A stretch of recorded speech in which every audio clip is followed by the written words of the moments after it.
Stable Moments is a trauma-informed mentorship program, but regardless of how much trauma-informed training we give our program directors or our mentors, there is nothing quite like what you learn when you're actually in direct service with a child. And there are always going to be times when you don't quite know what to do. Even as a seasoned social worker, there are times when I wish I had the right response. And of course, you don't always have to have the right response, but this is why we give practical resources so that people on the ground can feel as confident as possible that they are going to be able to respond in a trauma-informed way. So we have created a trauma-informed response cheat sheet, and that actually says a scenario and the actual words you can use to respond. That's at stablemoments.com/responses. I'll link that below. And this month, the video is about when you get into sticky situations where you're not quite sure what to say. Maybe a child has been inappropriate, maybe they've been aggressive towards you, maybe they've divulged too much, or maybe you just feel like you've lost control of the session. These are things you can say to get things back on track and feel like you are giving the best trauma-informed response. So in this lesson, this is actually a lesson that is in the certification program, and mentors get access to this lesson too when they're being trained. And I figured this would be a great one to just share with the general community. We go through real life scenarios of how a child may present and what you can say. So what I'm going to do is go ahead and roll that intro. We'll dive into the lesson and I'll meet you back here after. I'm Rebecca Britt, and this is the Stable Moments podcast. I started this podcast to understand from all perspectives how we can help end the foster care crisis. The overwhelming response was we need to support our local community. Unwanted, abandoned, orphaned children are the community's responsibility. We must support, guide, love, invest, raise up generations that will nurture, love, and support their own children to end this crisis. So the purpose of this podcast is to build an army of people that are interested and willing to take responsibility of our foster youth and who are supportive of foster and adoptive families. This is the on-ramp for people who want to get involved but might not know where to start. I want this to be a place where community members feel like they can make a difference, where they feel good enough to make that difference, and believe that they can be a big deal in the life of a child. Thanks for being part of our community, and make sure to join the conversation in the Stable Moments podcast Facebook group. Together, we can end the foster care crisis. Because I want you to feel as prepared as possible with trauma-informed responses and our approach, I'm going to go through some sticky situations that may come up and responses that you can use. So this is our approach in action. Mentorship isn't always smooth sailing. Kids will test limits, they'll share difficult things with us, and sometimes they'll behave unpredictably. Trauma-informed care means that we validate, we stay regulated, and we maintain safety through consistent boundaries. And so I'm going to go through some real scenarios and actual responses that you can use in case you find yourself in one of these sticky situations. Okay, so let's say that you have a kid that is super hyperactive and unfocused, and the child's bouncing all around, they're not listening, and the mentor feels like the session is getting out of control. Okay? Your response can be, wow, I'm actually having a hard time right now. Can we pause for a minute and take a breath together? So this is a really good way to acknowledge how you're feeling, and whether you're the actual mentor or you're the program director, you can intervene and say, I'm having a hard time right now. Can we just pause for a minute and take a breath together?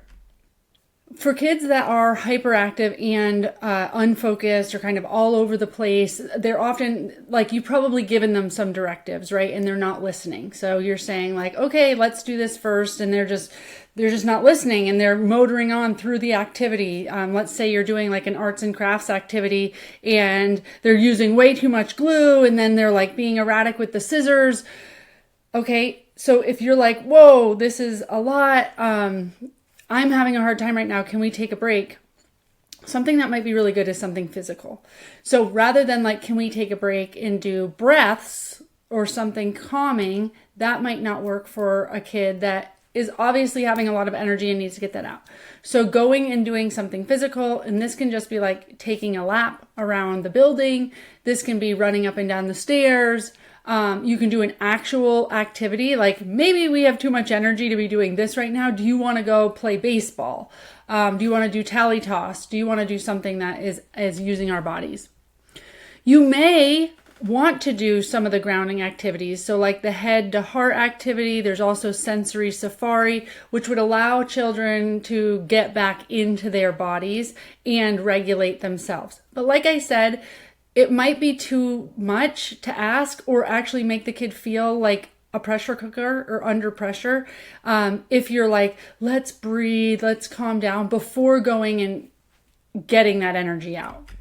I always love the getting big and then small. So that is like, let's get really big. Whoa, it looks like, let's yell as loud as we can if you're in a safe space to do that. Or let's run as fast as we can if you're in a safe space to do that. Let's jump as fast or high as we can. And then like, can we jump really small? Can we whisper? And so making yourself really big and then making yourself really small. And then you can get big again and then small, but it shows the child that they're able to regulate their bodies. You can also use a freeze or a code word for freezing or like taking a lap. So let's say an activity is tough, or you just have a kid that's always pretty hyperactive and unfocused. And so with these kids, you can actually say, you know what? It scares me when you just run away and I can't find you. Or sometimes like things get out of control and I think we need a break, but I don't know how to know when we need a break, or I want to be able to tell you when we need a break. So let's come up with a code word. And for that code word, for like a kid that elopes, like a kid that races out of the session, that might be a freeze code word. So let's say a kid gets up and starts to walk away and you are like, hey, where are you going? I need to know where you're going. And they just keep walking. That would be a kid that you'd want to use a freeze code word. So you can come up with anything, code penguin, papaya, whatever. And that means that when you say that, the kid would freeze, if that works with that kid. And then obviously when they listen to the word, be like, oh my gosh, you did that so good. That was awesome. All right, I need to know where you're going. I can walk with you there together if you just need a break, and show them how they can check in with you. There could also be a code word for like taking a lap. So if you have a kid that just needs to go take a lap. Oh, sometimes these are kids that need to check in with a sibling too. Like sometimes you'll have a kid that has a sibling in another session. So it's two siblings that come at the same time, and that other sibling has their own mentor. But sometimes you will be away from that sibling and they will keep saying, I wonder what my sibling's up to. I just want to go see them. I want to hang out in there with their session or whatever. And it can be really distracting if siblings keep coming in and out of the sessions. So sometimes we actually really try to keep sibling groups apart, especially if they're comparing or they're wondering what the other one's doing. But you could say, I know that you really like to check in with your brother and you want to, and I want to make sure that you can do that, even though we're going to be doing a separate activity in a separate area.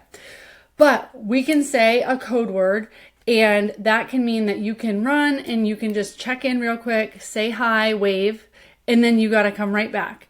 And the other mentor would know, like you would talk to the other mentor about how they're going to check in with their sibling. But you could come up with a code word for that. Maybe it's zebra. Okay, go check in with your brother. Run. Hey, come back. It might just be a kid that's hyperactive and wants to take a lap or needs to run up and down the stairs real quick. And so you can use a code word for that. And then they go and you know that they're going to take their lap, or go take their lap with them. Or if you're feeling out of control or you're feeling like they need a break, but they're not recognizing it, then you can use the word and then say, I'm going to go do a lap. Will you do a lap with me? Okay. Preparing for the next time, consider starting with a physical or a grounding activity. So if you know that it works for your kid to do more physical things, that it's just really hard for them to focus, then you may want to start with something so that you get that energy out before you can focus. Or maybe you have learned that for your kid, a grounding activity, breathing, doing the head to heart, doing the sensory safari, stuff like that helps you ground is helpful to do at the beginning. So maybe that's your connection activity with a kid so that you're starting on the right foot and setting them up for success. And then remind them of the code word. If you did come up with a code word, if you came up with some agreement about how you're going to tell each other when you need a break, then just remind them before an activity, like the next time, be like, hey, last time we came up with zebra. That's really important to you. I know, checking in with your brother. So we're going to use that code again. And remember what that means is you're going to run to him, you're going to say hi real quick, and then you're going to run right back. Or you're going to run up a flight of stairs and we're going to run up together and come right down. So just reminding them that one, you remembered, but also giving them the skills to use those tools again. Up next, we have trauma disclosure. So let's say the child shares something deeply traumatic. So they tell you about the time that they were abused by their mom's boyfriend. Anytime the child shares something with you that feels like it's really deep, it's traumatic, it's a big wound, we are not therapists, we are not clinicians, we're not going to go into feelings, we're not going to go into processing that with them, but we can always validate them. And so saying, wow, that shouldn't have happened to you, I'm so sorry, and thank you for sharing that with me. Try not to press it, like tell me more, we don't need to do that. Just listen and also be okay with it being silent, okay?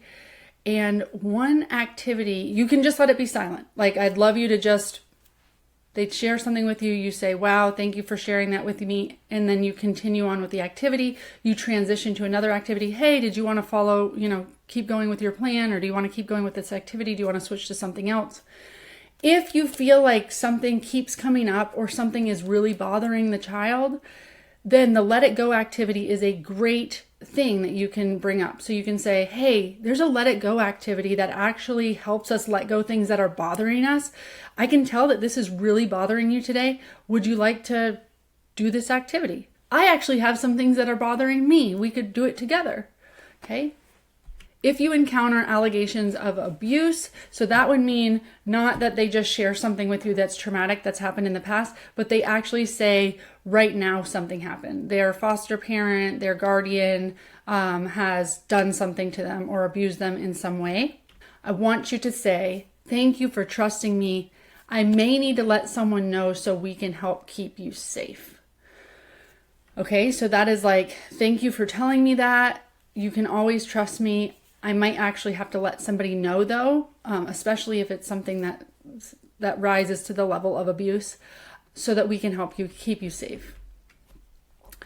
What I want you to know about abuse allegations and kids in foster care is they're very used to making allegations. So they understand the system, and a lot of times there are false allegations. So they understand that an allegation could get them moved out of the current placement that they're in. It might get them back with their parents. It might just cause a stir in their home. So foster parents and kids in foster care, unfortunately, are kind of used to the false allegation thing. And it's not that I don't want you to take allegations seriously, but what I don't want you to do is be like, I can't believe, like just side with the kid immediately. Like, I can't believe go to the program director and say, their foster parents are doing this. We need to make a report. Just don't make any assumptions that it's true or not true. It could be true. And if it's true, we need to do something about it. We need to talk to somebody. And if it's not true, they'll investigate and it will be found out to not be true. I also find that the best way, and I did this as a social worker, but if you are going to make a report, like the Department of Children and Families, which is the right thing to do if you suspect a child is being neglected or abused in any way, I actually had a mom on my caseload that hit her adoptive daughter. So she just wall off and whacked her across the head. And the adoptive daughter told one of us that she hit her in the face. And when we talked to the mom about it, she was like, yeah, that happened. And then we did make a report, but we did it together. So the adoptive mom and me called Department of Children and Families, and we said, listen, this is what happened. This is the whole count of things. you may or may not hear about it, but we just wanted to, preempt any report. And honestly, it's better for a foster or adoptive parent to let Department of Children and Families know that a report might be coming or be the first one to tell their story than to have a kid go to like school and have a teacher report, and then Department of Children and Families has to dig up information and do all these investigations. So it's actually good to just have those open lines of communications. This really should not be part of your Stable Moments journey. As a Stable Moments program director, I have never made a report, but if you're in a situation where you need to, or you think that there's something to report, the big things are to know that it may or may not be true. And if it's true, and if you feel like you need to make a report regardless of if it's true or not, do it with the parent and do it with the program director, or program directors can do it with parents so that you're all kind of on the same page and we're just reporting something because it's coming up. All right, so inappropriate language. Let's say a kid is doing something and is like, this activity is gay, or that's retarded. Okay? You're going to say, how else could we say that?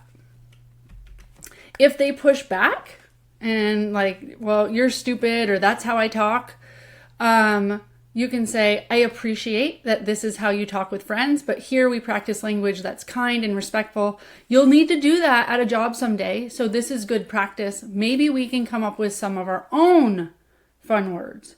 So it can allow you to have this whole conversation about, like, when you say something's gay, what do you mean by that? Oh, I just mean that it's stupid, or that it's okay. So if you don't want to call it stupid, then what word could we come up with that's just our word that means that it's stupid? And it'll be just something that we share together. So coming up with joint language together and understanding that what you really mean could be said in another way, and you actually don't mean anything about the words like gay or retarded. What you don't want to do is shame. You don't want to take this personally, right? So these words can be highly offensive to anyone, but what we don't want to do is say, like, it is not okay to say gay, that's offensive, and go into this whole like activist role or allied role, right? This is just us saying, like, that language isn't cool here, and I get that you might use that language, and then redirect. I had kids in my program that would say things about women like, well, women can't have jobs. Well, women can't drive trucks or whatever. And it's so funny because I was running the program he was at, and I was driving a truck at that time. And it was like, well, I do. Well, yeah, you do, but women don't. Like, most women can't, or whatever. And obviously he had come from a home that's how they spoke about women. But there was no, like, I'm going to try to teach you about, like, how capable women are. It was more just like, it was having about conversations about that and asking, how else could we say that? What makes you think that?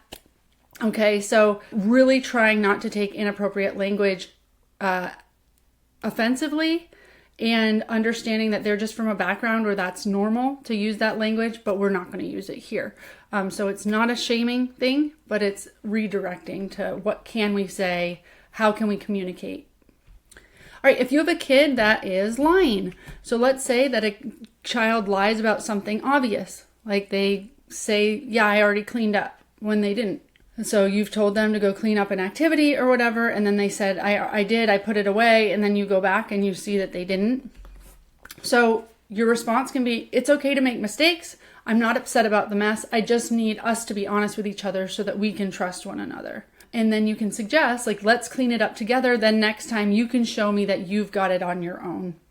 Make sure that you thank them when they're truthful. So if you have a kid that has had some difficulty with telling the truth, or they've lied about things, you can, and you know exactly why they're lying, especially. Like, if a kid says that they put something away and they lied about that, you know that it's because they wanted to move on to the next activity, or they didn't want to do it. So, like, you can validate that and say, I know that, like, having to clean up after ourselves is not fun, but it'll take us 5 seconds. Let's just do it real quick. We have to be responsible for ourselves. Or I know that you were excited about moving on to football, but dude, we can't play football if we don't clean up.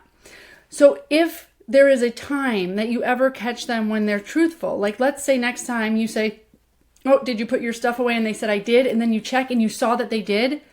mention it. Be like, dude, thank you. Last time, remember you told me that you would put stuff away and you hadn't, but this time you had, and that helps me build trust. And like, that's awesome. And I love that I can trust that you're going to put your stuff away, and then we're going to be able to move on to whatever exciting activity there is. So if you know why they're lying, like it's completely something that you can normalize, like being excited about doing the next thing or not wanting to do something because it kind of sucks, then say that.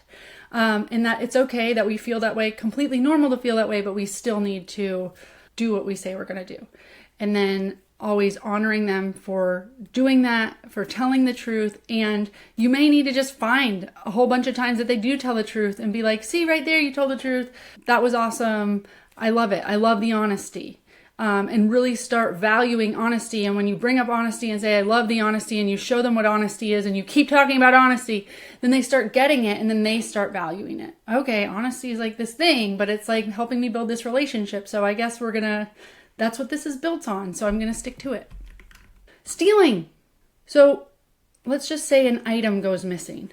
You can say, it seems like something went missing. Sometimes when people take things, it's because they really like it or they want to keep it. If it left with someone, we can bring it back next week. No one's in trouble. Okay, so a lot of kids that have developmental trauma will take things, especially things that are like trinkets or shiny or beads, or it's usually like small things. And for them, it's really filling a void. They haven't had things. They haven't had belongings. If they have belongings, then they get moved from house to house, or they don't get to keep them all, or things. So they like to collect things because it's something that they can have. So it's actually a really typical thing to happen with this population. And it has nothing to do with like I take without asking or anything. It's just like it's filling that void. So some things we can do is a return box. So if I've had classrooms before where they say things go missing often, and the parent would be checking the backpack every time they come home. But what they did as like a non-punitive, non-shameful way is if something went home with a kid that they wanted to return the next day, there was a return box and the kid just had to go up and put it in the return box, and nothing was, no harm, no foul. We just got back what we were missing. And the teacher can also say, or not the teacher, but the mentor or program director can also say like, oh, it was awesome. Somebody put something in the return box today, and I'm so glad that that's working and that we got back what we needed to get back. That was really brave of the person who brought it back and put it in the return box. That's awesome. So you're not saying thank you for bringing it back. I know you took something and you were brave, but you're just kind of announcing like, it looks like somebody returned something to the return box today, and they were so brave for doing that. There's also natural consequences, right? So you can say, we're going to need to pause using the paint supplies until we know that they can stay in the space. So if every time you're using something goes missing, then the natural consequences, we're not able to keep all of the items here, and we need to keep the items here because everybody else needs to play with these items as well. So until we can make sure that everything's going to stay in its space, we are not going to be able to do painting. And then there's always relationship-based repair. So there's an opportunity for repair. Let's say a kid takes something that's a little more valuable, like somebody's car keys or something off somebody's desk that really means something to them. Let's say a kid takes it off the program director's desk, and the program director has to like call around, where is this thing? I've had teachers miss like iPads before, so like a big item. Okay. And yes, if you're able to get the item back, and we do know that a particular kid took this item, then the mentor and the kid next time can work on a relationship-based repair. So what that means is, hey, I know you feel bad, or it was a whole ordeal that you took that thing and that you had to bring it back, but I know that you really love Miss Smith. I know that you weren't taking from her because you didn't like her. You just really wanted that item. So how can we let Miss Smith know that you really like her and you like coming here and to help build that relationship back? And so you might write a letter, you might draw a picture, you might build a bracelet, and something that you can give to the person. Now, this doesn't need to be at the program. Maybe the kid comes and tells you about how they stole from their teacher and had to give it back, and that made them feel bad, and it was this whole thing. If they're talking about it, do relationship-based repair. Say, hey, what's a way that we can show them that you really care and love them, regardless of if you took something from them or you lied to them or anything that a kid is feeling bad for. You can write a note, build a bracelet, draw a picture, do something that they can give to that person so that they are building the relationship. And so that teaches the kid that just because I do something against someone or I hurt somebody in some way, it doesn't mean that the whole relationship is lost. And they're going to think I'm bad, they don't love me anymore because I did this bad thing. And so this is a way to be like, well, how do we keep the relationship good after we do bad things? Up next is testing physical boundaries. So we already did talk a little bit about if a kid was trying to sit on your lap, or if they were trying to hug you or give you more physical touch than was appropriate. But let's say a child gets in your space, touches your hair, climbs on you, or seeks constant hugs. There are kids that you go like, oh, a high five feels good, or a side hug feels good, or even like a hug feels fine, inappropriate. But then you can tell that they're like testing how much they can touch you. Maybe it's even during like a game of tag or something, like you started playing something, or basketball, or you were playing a game where a couple touches seemed fine.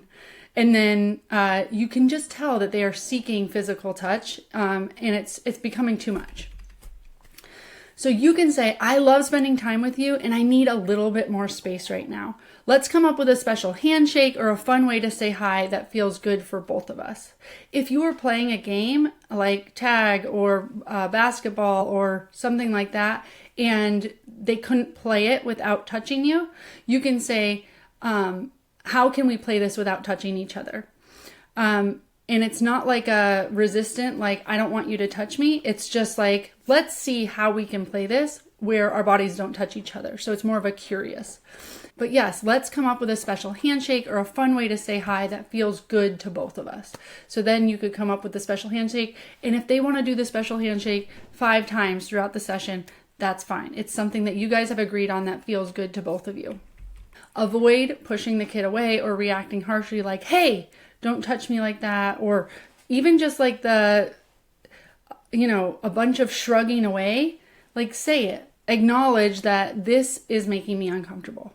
And then replace the behavior instead of just stopping it. So like I had said in the previous session, like say, hey, would we like to sit next to each other while we do this activity?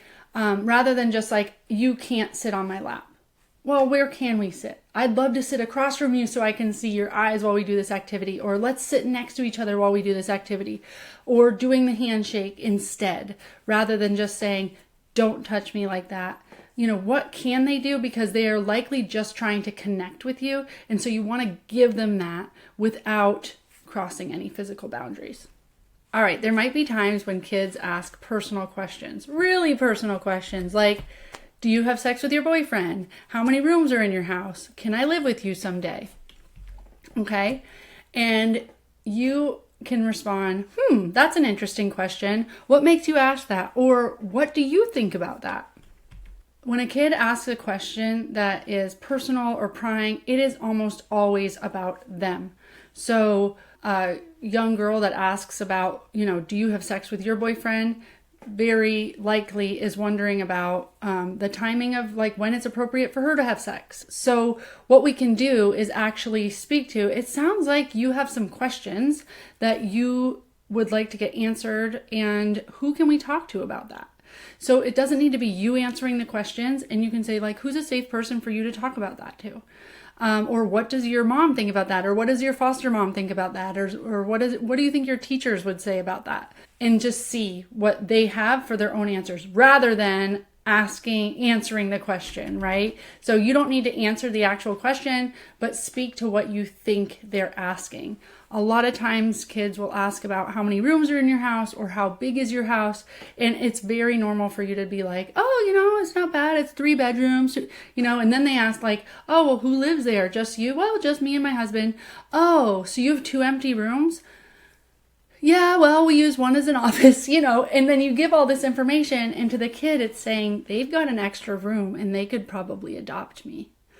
So rather than answering any of these questions, you really want to be like, oh, what makes you ask that?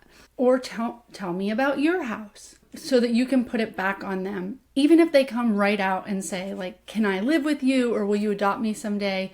You can say, oh, it is so normal for you to want to be safe and secure and in a permanent home. And I love spending time with you. I know there's a whole care team working on that for you, and I will be here for you every week. Okay, so reiterating that you will be here for them every single week. And even though that you can't be their home, you're going to be there for them. If a kid refuses to leave a session, so the child refuses to end the session or throws a tantrum during the transition, you can say, I know it's hard to stop when you're having fun or when it feels like things aren't finished, but it is time to go now, and I will be back next week. It is super important to end on time. There will be times that you are in an activity or in a session and you think like, you know what, I've got 15 more minutes. And we can let this go, and the kid's having fun and the kid's going to ask for 15 more minutes, but we don't. We end on time, because if you don't have 15 more minutes next time, they are going to think that you don't love them anymore, or you don't like them because you're not pushing it.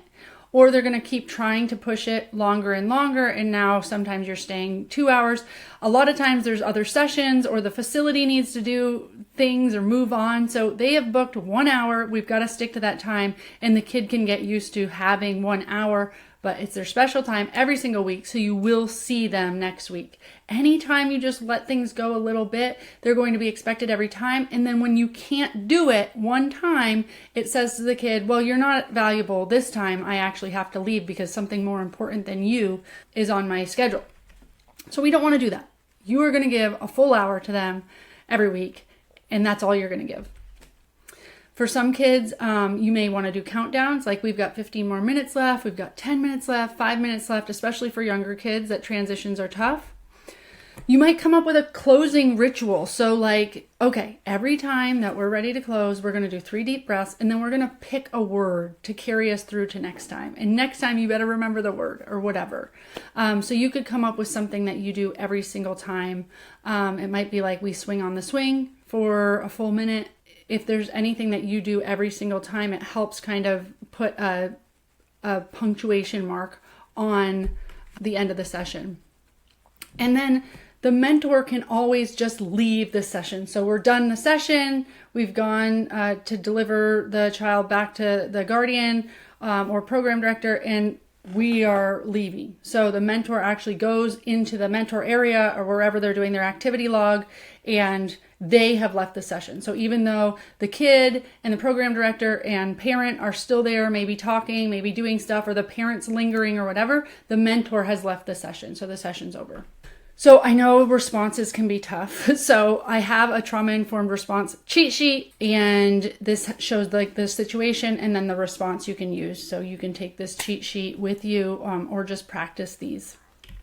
So the more you practice these responses, the more confident you will be. Trust me, there are plenty of times when I still am like, oh, I do not like what I said, or I wish I could do that over, or I wish I could say something else, or I get caught up and it just wasn't what I meant.